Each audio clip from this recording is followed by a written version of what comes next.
Gotham never sleeps, crime never stops, and one man stands between chaos and order. No superpowers, no magic, just brains, training, and billions in the bank.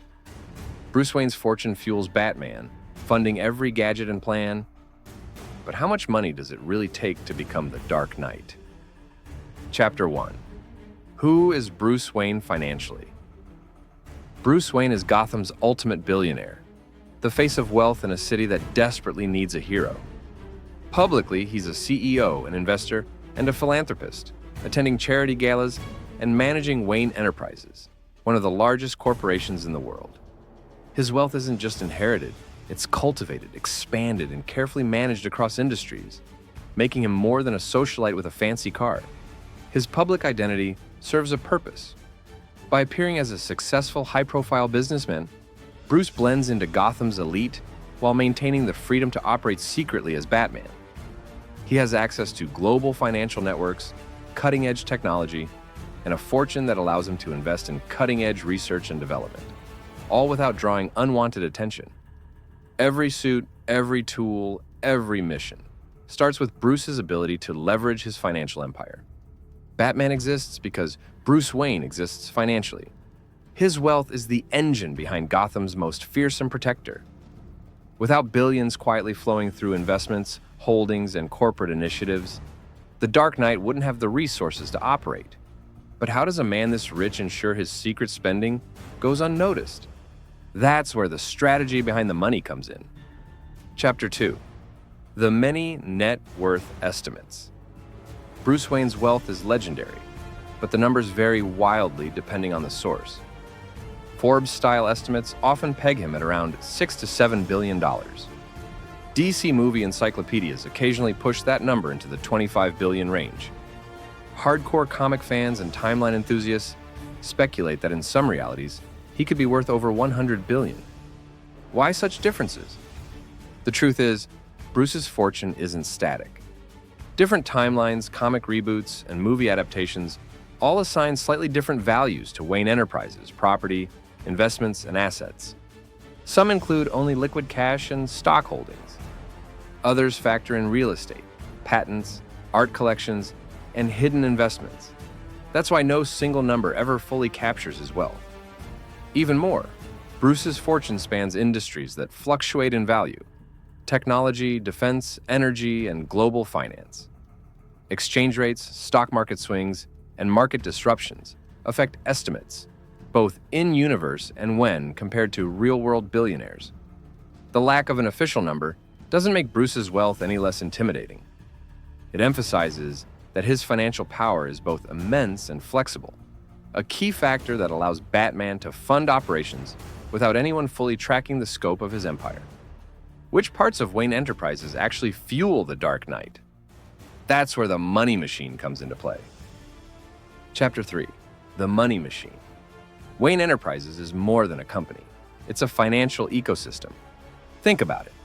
Tech, defense, energy, infrastructure, and research, all under one roof. Add philanthropic projects that rebuild Gotham after disasters. That's a billion-dollar loop in action. Profits flow, innovation happens. Some of that innovation quietly turns into Batman tech. A prototype armored vehicle, military division, advanced suit, research lab, surveillance drones, urban security programs. Everything has a cover story. The company is so large that spending hundreds of millions on experimental projects barely raises eyebrows. That's where Lucius Fox comes in. He oversees applied sciences, ensuring nothing directly ties Bruce to the Dark Knight. Every gadget, every vehicle, every upgrade passes through him, legally, morally, and invisibly. Wayne Enterprises is the financial backbone of Gotham's protector. The scale of the business allows Bruce to funnel resources without risk. Need a new Batmobile? Classified R&D? High-tech armor? Defense budget? Satellite access? Experimental tech grants? The money flows in a way that looks normal on paper, but powers a secret war. Without Wayne Enterprises, Batman wouldn't exist. The company is not just the source of wealth, it's the shield, the engine, and the vault. Bruce doesn't just own a company. He owns the infrastructure that makes a superhero operational in a real, measurable way. Chapter 4. Is Bruce Wayne richer than real billionaires? Let's talk about numbers. As of 2026, Bruce Wayne's official fictional net worth sits at $11.6 billion. That's enough to make him one of Gotham's richest citizens, living in luxury while running a global empire. But here's where it gets interesting. If you start factoring in Wayne Enterprises' hidden patents, defense contracts, R&D programs, and other assets, many fans and analysts estimate his fortune could realistically stretch up to $100 billion. That would place him in the same league as real-world tech titans. To put it in perspective, Jeff Bezos and Elon Musk are constantly trading spots at the very top, with fortunes fluctuating between $150 billion and $250 billion depending on stock prices. Larry Page and Sergey Brin hover around $100 billion, while Steve Ballmer sits slightly lower, but still in the billionaire elite. Bruce Wayne, with a fully accounted empire, could comfortably compete with these names, even if he wouldn't be number one globally. What's wild is that Bruce achieves all of this without leaving obvious traces.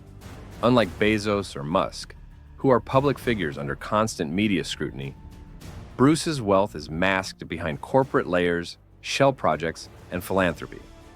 Gotham doesn't just fear Batman. It fears what unlimited money, genius, and willpower can achieve in one man's hands. Chapter 5. How Batman is funded without getting caught. How does Bruce Wayne spend billions without anyone noticing? That's where Bruce Wayne's genius really shines. Batman isn't financed by flashy money transfers or obvious spending. Instead, Bruce uses discrete corporate and financial mechanisms to keep his operations invisible. Wayne Enterprises is key. Many R&D projects, experimental tech programs, and prototypes appear in official books as routine corporate research. Some are labeled under shell project names or classified initiatives, letting Bruce direct resources toward Batman's needs without triggering public scrutiny. Lucius Fox plays a central role here. As a trusted ally and chief engineer, he approves, manages, and ensures that budgets flow safely while staying off the radar. Black budget style allocations are another trick.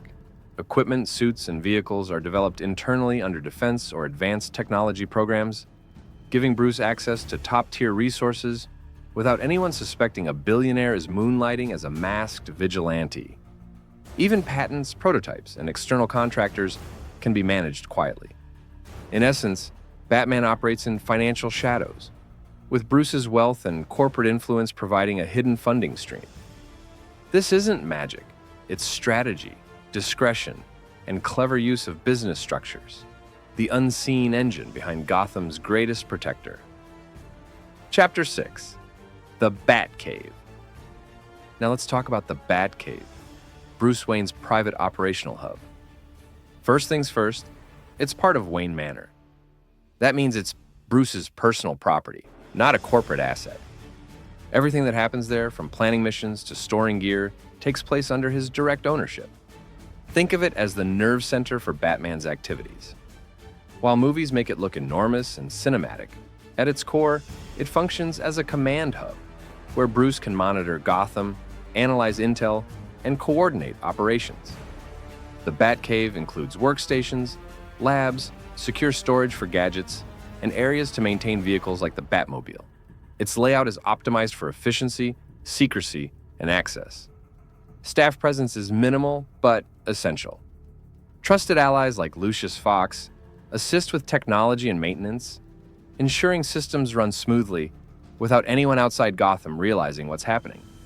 Security is mostly integrated into the manor itself, with hidden entrances, reinforced doors, and surveillance to keep the space safe from intruders.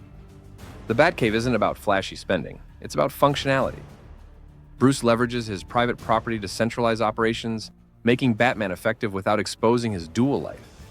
In short, it's the ultimate private HQ for a billionaire vigilante, built with discretion, ingenuity, and absolute secrecy. Chapter 7. Vehicles, Suits, and Weapons. Batman doesn't just walk the streets of Gotham. He rolls, flies, and crashes through crime. And each tool has a real-world cost equivalent that would make even the richest blink. The Batmobile alone isn't a single car. There are dozens of variants: stealth versions, armored tanks, high-speed pursuit models. Each would cost tens of millions in materials, engineering, and maintenance. Then, there are the Batsuits: tactical armor, shock absorption, fire resistance, and sometimes integrated gadgets. Some suits could easily rival military defense projects, costing millions per unit. Aircraft are next. The Batplane and Batwing need specialized fuel, maintenance, and pilot training. And that's not counting the drone network, grappling hook systems, and other gadgets. Even small items add up. Grappling guns, batarangs, hacking devices, thousands of dollars per piece, multiplied across multiple backups. What's wild is that Bruce Wayne absorbs all this without blinking. To Gotham, it's invisible. To the world, it's normal business expenses. But in reality, it's an entire arsenal built in secret. Every vehicle, every suit, every weapon is a strategic investment paid for by Wayne Enterprises, turning Batman into a one-man army with billionaire-level firepower. Chapter 8: The ongoing cost of being Batman. Being Batman isn't a one-time purchase. It's a permanent financial commitment. Vehicles break down, Batsuits get damaged, gadgets need upgrades, fuel for planes, maintenance for cars, and replacement parts for prototypes all pile up. Then there's cybersecurity. Wayne Enterprises protects not just its corporate secrets, but Batman's identity. High-level firewalls, encryption, and AI defenses, all running 24/7. Intelligence gathering is another ongoing cost. Surveillance networks, data analytics, field operatives, and informants. Gotham doesn't sleep, and neither does Batman's information system. Every day, resources are consumed to maintain operational readiness. Even staffing isn't free. Lucius Fox and specialized tech experts need salaries, benefits, and security clearance. Combined with hidden R&D, the yearly bill could easily reach tens of millions. And yet, Gotham never notices. The genius lies in structuring this through Wayne Enterprises. Expenses look like research, development, or philanthropy. They're legal, auditable, and hidden in plain sight. Being Batman is not just a lifestyle choice. It's an ongoing business operation, funded entirely by Bruce's empire. Without that financial infrastructure, the Dark Knight would be just a man in a mask, not a near-invincible symbol of fear for criminals. Chapter 9: The Wayne Family Wealth Legacy. Bruce Wayne didn't invent the family fortune. He inherited it and evolved it. The Wayne legacy started centuries ago with trade. Animal furs, leather, and imports from Europe laid the foundation. By the 19th century, the family pivoted into industrial ventures: oil, shipping, and infrastructure.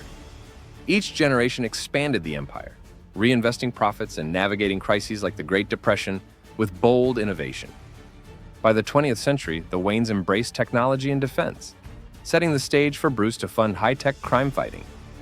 Industry might become research labs, factories become R&D centers, and shipping routes provide strategic logistics. The fortune grew, diversified, and survived wars, recessions, and Gotham-specific disasters. Bruce didn't just inherit wealth, he modernized it. Wayne Enterprises, under him, became a global conglomerate, blending old money with cutting-edge tech and innovation. Defense contracts, energy projects, and advanced research allowed resources to quietly flow into Batman's mission, without attracting attention. The lesson is clear. Batman is possible because the family legacy was built intelligently over generations. Bruce is the executor, strategist, and protector. Wealth alone isn't enough. Structure, foresight, and strategic diversification make it sustainable. That's why Gotham's protector can operate for decades without financial collapse, proving the Waynes are not just rich, they're financial architects of superhero-level power. Chapter 10: Could anyone today afford to be Batman? Here's the million-dollar question. Could a person today fund Batman-level operations? Realistically, probably not. Even billionaires like Jeff Bezos or Elon Musk would struggle to replicate the mix of assets, corporate infrastructure, and discretion Bruce Wayne has. A Batman arsenal: vehicles, suits, gadgets, and ongoing operations. Costs billions upfront and millions annually to maintain. Salary alone won't cut it. You need ownership, scale, and access to advanced technology. Bruce's advantage is that he inherited a multi-century empire and optimized it for a dual mission: public CEO, private vigilante. That said, the core lessons are applicable. Diversification, innovation, and long-term planning allow wealth to grow sustainably. Bruce shows that combining inherited resources with intelligence, discretion, and strategic investment creates unparalleled opportunities. So, could any ordinary person be Batman? Not financially. But could anyone think like Bruce Wayne? Absolutely. Planning, creativity, and foresight, the same principles that power Wayne Enterprises, can be applied by anyone to maximize impact, even if it's not swinging across rooftops. If you had Bruce Wayne-level resources, would you invest in technology, philanthropy, or fighting crime? Comment below, like, subscribe, and hit the bell for more superhero financial deep dives.